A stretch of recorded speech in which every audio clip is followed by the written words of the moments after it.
Edo State Governor Godwin Obaseki has raised the alarm over the impact of the obedient movement and the effect on the ruling party and the PDP as the 2023 presidential election approaches.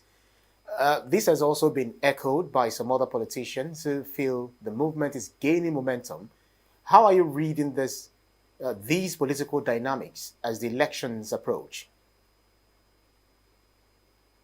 You see, Peter Obi is gaining popularity daily with young people in our country. Yes, the young people are not the traditional voting bloc because the elderly usually outvote young people. Young people for so long in our country had been apolitical, interested only in music, entertainment, and the rest. But NSAS changed a lot of things. And a lot of these young people that you see with Obi now, they are products of the NSAS struggle.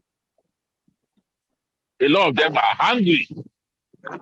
I'm not saying only the NSAS people are with Obi. There are some Nigerians who did not really get involved during the NSAS protest, but who see Obi as the finest of all evils.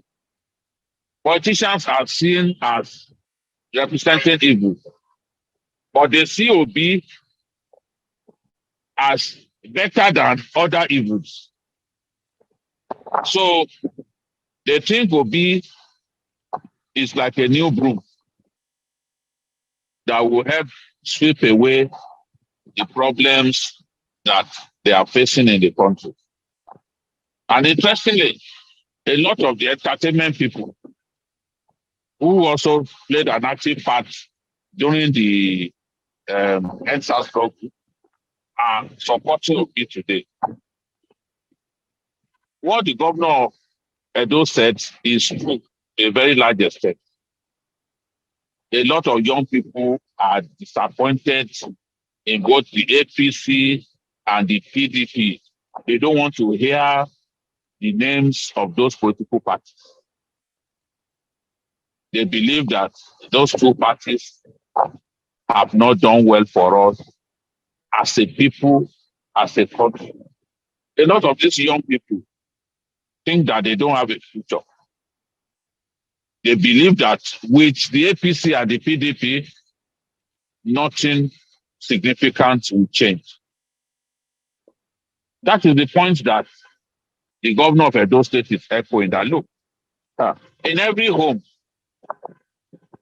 you have someone who belongs to the obedience movement.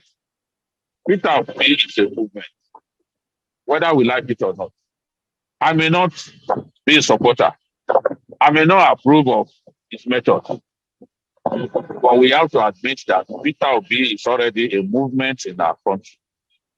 And you can see that the young people appear to trust him more than they trust those that they believe represent the old order.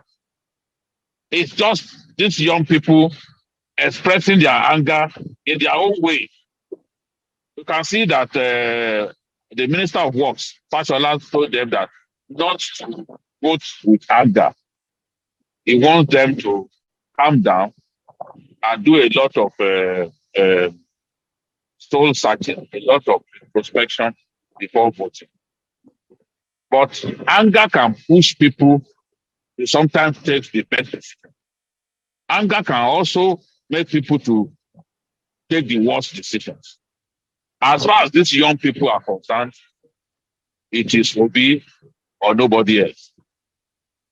And you can see they dominate the social media. You can see how a pastor who appeared to be making a cryptic response, cryptic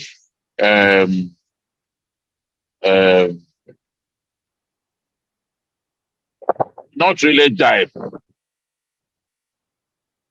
The pastor appeared to be making what appeared to be a cryptic reference to Peter Obi. They harassed him, they bullied him, and he had to remove the tweet. He had to delete the tweet. Pastor Poju, Oyemade.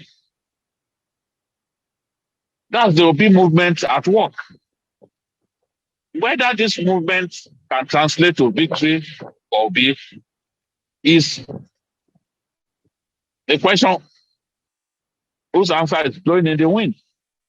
They will need to do a lot more to deliver victory to their candidate. Yes, a lot of them are getting their PVCs. They are showing greater interest in politics than before. And it's the same thing that the NLC is doing. The NLC is saying that they believe that it is only Peter Obi that can make things happen for them. And the NLC, at this time, they are mobilizing their people to support Peter Obi. But the NLC too needs to do a lot more. Given the nature of politics in our country, you have to make sure that your structures are everywhere. You have to be present across the country. You cannot yield grant to the opponent.